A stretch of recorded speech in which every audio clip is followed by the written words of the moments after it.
Zee 24 तास एक पाऊल पुढे। उपमुख्यमंत्री अजित पवार यांचा आदेश येताच पोलिसांनी पिंपरीमधल्या हुक्का पार्लरवर कारवाईचा बडगा उगारलाय।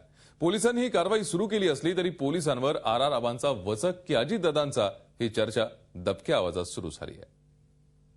आम्ही त्यांना सांगितलं की कुठल्याही परिस्थितीमध्ये पुणे शहरातल्या कुठल्याही रेस्टॉरंटमध्ये किंवा हॉटेलमध्ये हुक्काबंदी झाली पाहिजे।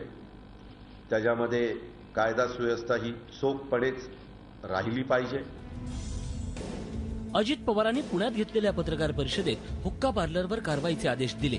लगेचच पिंपरी पोलिसांनी आकुर्डीमधल्या तपस्वी कंपाऊंड मधल्या हुक्का पार्लरवर छापा टाकत 11 जणांना ताब्यात घेतलं। पिंपरीमधलं हे हुक्का पार्लर गेले कित्येक दिवस राजरोसपणे सुरू होतं, पण नेमकी आत्ताच कारवाई का केली यावर पोलिसांना समाधानकारक उत्तर देता आलेलं नाही। हॉटेलवर धाड मारली, त्यामध्ये हुक्का पीत असताना 4 लोकांना पकडले, बाकी त्यांना मदत करणारे असे मिळून 12 हॉटेलच्याही लोकांना ताब्यात घेतलेला आहे आणि त्यांच्यावर हुक्का पार्लर चालवला याबाबत कारवाई केलेली आहे।